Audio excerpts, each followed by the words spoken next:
नमस्कार मित्रों, स्वागत है आप सभी का श्रद्धा सेतु पर।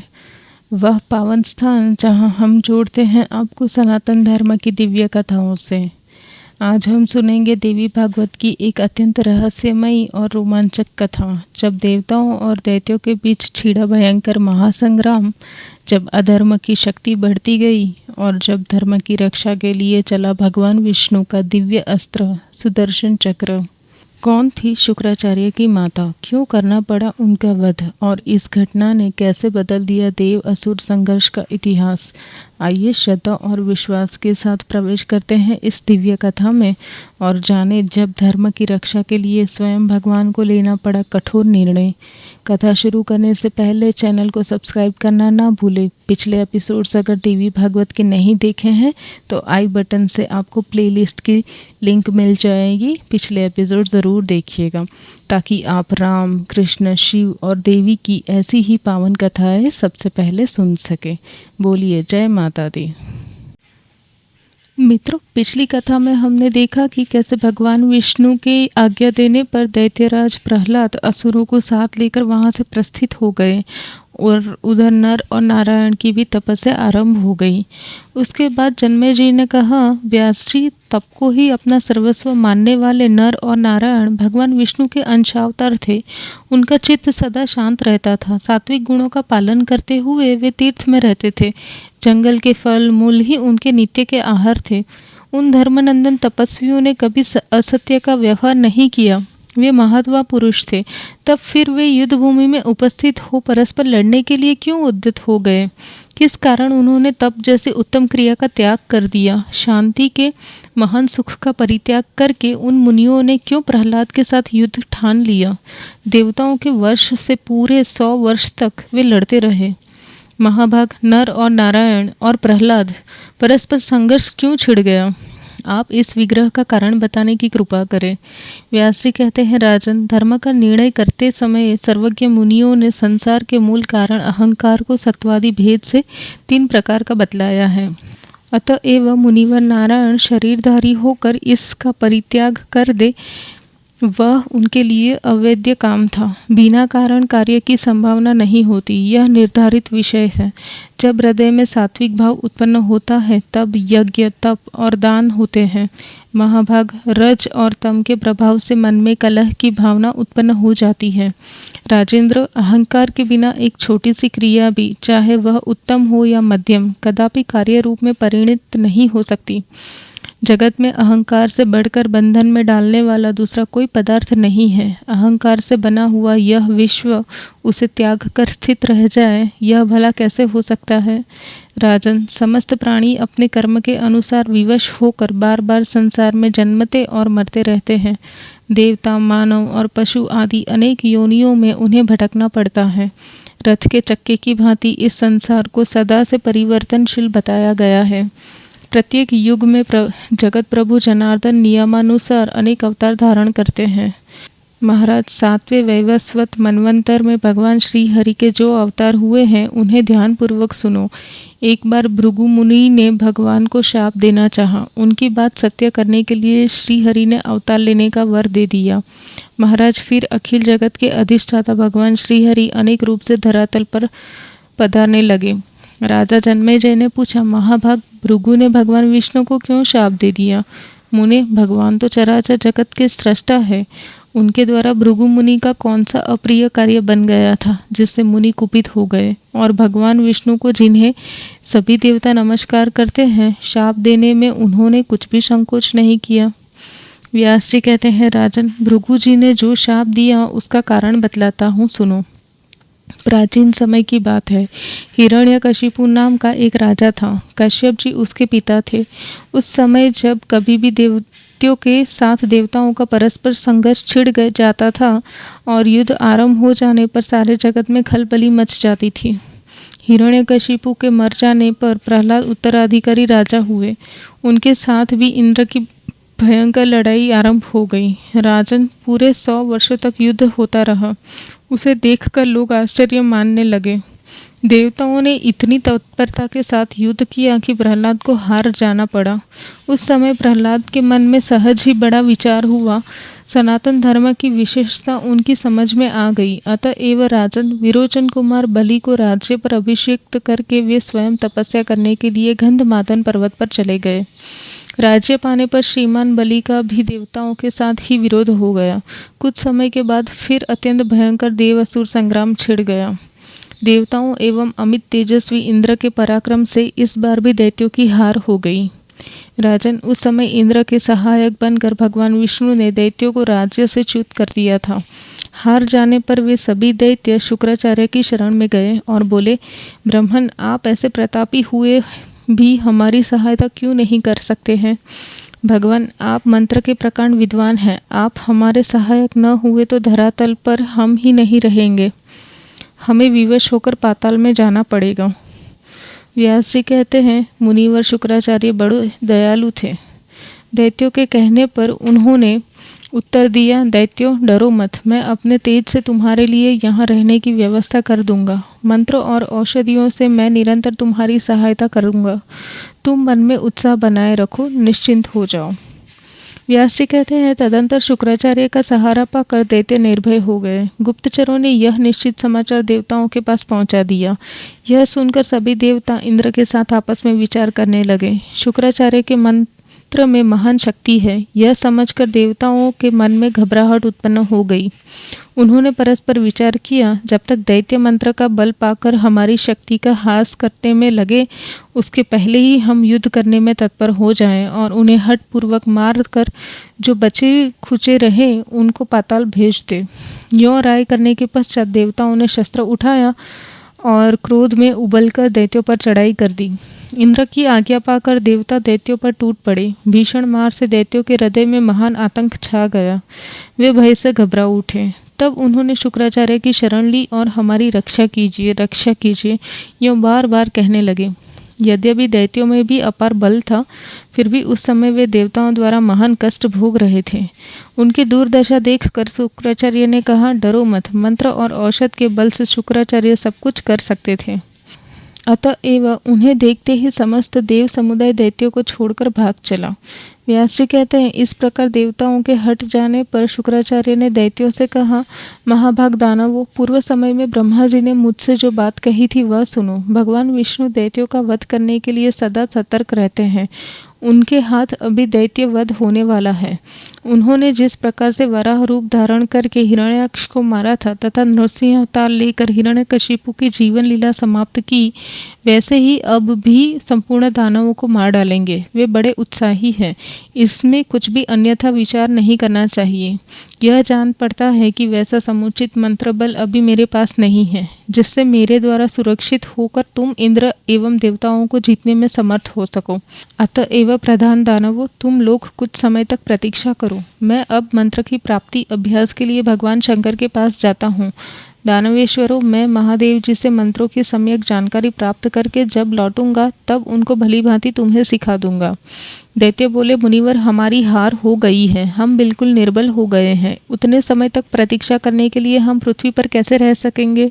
संपूर्ण पराक्रमी दानव काल के ग्रास बन गए हैं। जो शेष बचे हैं वे वैसे सुख के साधन नहीं हो सकते, क्योंकि युद्ध में ठहरने की उनमें योग्यता ही नहीं है। शुक्राचार्य ने कहा, मैं जब तक भगवान शंकर के पास से मंत्र लेकर आऊं तब तक तो तुम्हारा किसी तरह से रुके रहना आवश्यक है। ऐसे संभव न हो तो तपस्वी बनकर समय की प्रतीक्षा करो। विद्वानों ने कहा है, समय अनुसार साम दाम आदि सभी उपायों का प्रयोग करना चाहिए। बुद्धिमान वीर पुरुष देश काल और शक्ति का ज्ञान प्राप्त करके अपना सामर्थ्य दिखलाते हैं। मनीषी पुरुषों का कर्तव्य है कि यदि भविष्य में कल्याण होने की आशा हो तो कुछ समय तक शत्रुओं की सेवा भी कर ले। समयानुसार शक्ति का संचय हो जाने पर ही शत्रु मारे जा सकते हैं। इसलिए अब देवताओं की विनती करके समान नीति का प्रयोग करते हुए अपने स्थान पर रहने की व्यवस्था कर लो। मेरे आने की प्रतीक्षा करते रहना। दानवों, भगवान शंकर की कृपा से मंत्रों के पास आ जाने पर मैं तुरंत लौटूंगा और उनकी शक्ति का आश्रय लेके देवताओं से हम पुनः लड़ाई ठान देंगे। महाराज, दैत्यों से यो कहकर मुनिवर शुक्राचार्य मंत्र प्राप्त करने के लिए भगवान शंकर के पास चल पड़े। उनका कार्यक्रम बिल्कुल निश्चित हो चुका था। तब दानवों ने अत्यंत नम्रतापूर्वक देवताओं से बातचीत आरंभ कर दी और विनीत भाव से यह वचन कहा, देवताओं, हम सभी अब अपने शस्त्र अस्त्र का परित्याग करके युद्ध के उद्योग से बिल्कुल रहित हो रहे हैं। वृक्षों की छाल पहनकर हम भी तपस्वी जीवन व्यतीत करेंगे। देवताओं ने मान लिया और वे लौट पड़े। उनकी सारी चिंताएं दूर हो गई। प्रसन्नतापूर्वक समय व्यतीत करने लगे। जब दैत्यों ने अपने अस्त्र शस्त्र त्याग दिए तब देवता वहां एक क्षण भी नहीं रुके। उन्हें पूर्ण विश्वास हो गया था। वे अपने भवन पर चले गए और रहने की समुचित व्यवस्था करके क्रीड़ा में आसक्त हो गए। उधर दैत्यों ने तपस्वी का सवांग बनाकर तप आरंभ कर दिया। शुक्राचार्य के आने की प्रतीक्षा करते हुए वे कश्यप जी के आश्रम पर निवास कर रहे थे। कुछ समय के बाद शुक्राचार्य कैलाश पर पहुंचे। उन्होंने भगवान शंकर को प्रणाम किया। किस काम से पधारे? यूं पूछने पर वे कहने लगे, भगवान, मुझे उन मंत्रों के पाने की अभिलाषा है जो बृहस्पति के पास न हो। देवताओं की पराजय और दैत्यों की विजय के लिए मैं यह उद्योग कर रहा हूँ। व्यास जी कहते हैं, शुक्राचार्य की बात सुनकर सर्वज्ञ भगवान शंकर ने मन ही मन विचार किया कि इसके संबंध में मेरा क्या कर्तव्य है। यह शुक्राचार्य दैत्यों का गुरु है। उन्हें विजय प्राप्त करने के लिए देवताओं से द्वेष रखकर मंत्र प्राप्त करने के विचार से इस समय यह मेरे पास आया है, किंतु देवताओं की रक्षा तो मुझे करनी ही है। इस प्रकार विचार करके भगवान शंकर ने एक अत्यंत कठिन व्रत करने के लिए मुनि को आदेश दिया और कहा, पूरे 1000 वर्षों तक आपको ये व्रत करना होगा, जिसमें नीचे सर करके कण मात्र धूम्रपान करते हुए व्रत करना है।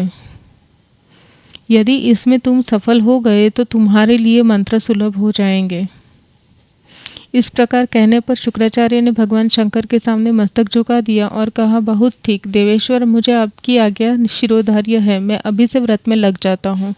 व्यास जी कहते हैं, शुक्राचार्य भगवान शंकर से यूँ कहकर मंत्र प्राप्त करने के विचार से उस श्रेष्ठ व्रत में संलग्न हो गए।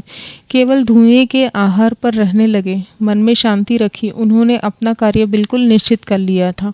शुक्राचार्य कठिन व्रत कर रहे हैं और दैत्यों ने केवल दिखाने के लिए तपस्वी का रूप बना लिया है। इस बात की पूरी जानकारी प्राप्त हो जाने पर देवता भी मंत्र की प्राप्ति के उपाय में लग गए। राजन, तदंतर मन में विचार कर अब उन सभी ने युद्ध की तैयारी कर ली। वे हाथ में अस्त्र शस्त्र लेकर जहाँ प्रधान दानव रहते थे वहाँ पहुँच गए। उस समय आयुधधारी देवताओं को आया देखकर दानव भय से घबरा उठे। उन्हें चारों ओर से देवताओं ने घेर लिया था। भयातुर दानव तुरंत उठकर खड़े हो गए और बलाभिमानी देवताओं से सत्य वचन कहना आरंभ कर दिया। कहा, हमने अपने शस्त्र रख दिए हैं, अत्यंत भयभीत हैं। हमारे गुरुदेव इस समय व्रत कर रहे हैं। देवताओं, ऐसी स्थिति में आप हमें मारने के लिए आ गए? भला आप हमें अभयदान भी दे चुके हैं। देवताओं, आप लोगों का वह सत्य और श्रुति प्रतिपादित धर्म अब कहाँ चला गया, जो सबको सूचित करता है कि निशस्त्रों, भयभीतों और शरणागतों को नहीं मारना चाहिए। देवताओं ने कहा, तुमने शुक्राचार्य को मंत्र प्राप्त करने के लिए भेज दिया है और स्वयं हृदय में कपट रखकर तप कर रहे हो। हमने तुम्हारा अभिप्राय जान लिया है, इसलिए हमें युद्ध करने को उद्यत हुए हैं। तुम भी शस्त्र लेकर लड़ने की तैयारी कर लो। जब कभी भी अवसर मिले शत्रु को परास्त कर डालना चाहिए। यह नियम सदा से चला आ रहा है। व्यास जी कहते हैं, देवताओं के वचन सुनकर दैत्यों ने कुछ समय तक आपस में विचार किया। पश्चात वे सभी वहां से निकले और भाग चले। भय से उनके मन में घबराहट उत्पन्न हो गई थी। वे अत्यंत डरकर शुक्राचार्य की माता की शरण में गए। उन्हें महान दुखी देखकर माता ने अभय कर देने का वचन दिया। शुक्राचार्य की माता बोली, दानव, डरो मत, निर्भय हो जाओ। मेरे सन्निकट रहने पर तुम्हारे पास भय नहीं आ सकता है। काव्य माता की बात सुनकर दानवों की मनोव्यथा शांत हो गई। वे उसी उत्तम आश्रम पर रहने लगे। पास में कोई शस्त्र नहीं रखा। वे संदेह रहित समय व्यतीत कर रहे थे। भागते समय दैत्यों को देवताओं ने देख लिया था, अतः वे उनके पैरों के चिन्ह को लक्ष्य करते जाते जाते वहां पहुंच गए। उस समय बलाबल का कुछ भी विचार नहीं किया। वहां आकर उन सब देवताओं ने दैत्यों को मारने के लिए क्रिया आरंभ कर दी। शुक्राचार्य की माता के मना करने पर भी देवता आश्रमवासी दानवों को मारते रहे। दैत्यों को मार खाते हुए देखकर काव्य माता का कलेजा कांप उठा। वे बोली, मैं अभी इंद्र सहित संपूर्ण देवताओं को नींद के चुंगल में फंसा देती हूँ। यह कहकर उन्होंने निद्रा को आज्ञा दी। वह देवताओं के पास गई और उन पर तुरंत अपना प्रभाव डाल दिया। समस्त देवता नींद के वशीभूत होकर मूक की भांति पड़े रहे। नींद के प्रभाव से इंद्र की शक्ति भी क्षीण हो चुकी थी। वे घबरा उठे थे। उन्हें देखकर भगवान विष्णु ने कहा, देवेश्वर, तुम्हारा कल्याण हो, तुम मेरे पास आ जाओ, मैं तुम्हें अन्यत्र भेजता हूँ। इस प्रकार कहने पर इंद्र भगवान श्री हरि के समीप चले गए। भगवान की छत्र छाया पाकर उनका सारा भय दूर हो गया। निद्रा भी उनके पास न आ सकी। विष्णु द्वारा सुरक्षित होने के कारण इंद्र ज्यों के त्यों स्वस्थ ही रह गए। यह देखकर शुक्राचार्य की माता क्रोध से तमतमा उठी। उन्होंने यह वचन कहा, भगवान, मैं अपनी तपस्या के प्रभाव से विष्णु सहित तुम्हें निगल जाऊंगी। मेरे ऐसे तपोबल को संपूर्ण देवता देखते रह जाएंगे, किसी का कुछ वश न चल सकेगा। व्यास जी कहते हैं, शुक्राचार्य की माता योग विद्या की पूर्ण जानकार थी। उनकी उस शक्ति के प्रभाव से भगवान विष्णु और इंद्र की सारी शक्ति कुंठित हो गई।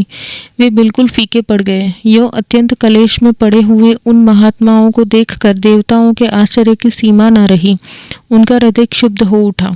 उन्हें दुखी देखकर इंद्र ने भगवान विष्णु से कहा, मधुसूदन, मैं आपकी अपेक्षा अधिक दुखी हूँ। प्रभु, अब आप इस दुष्टा को तुरंत दबाने की कृपा कीजिए।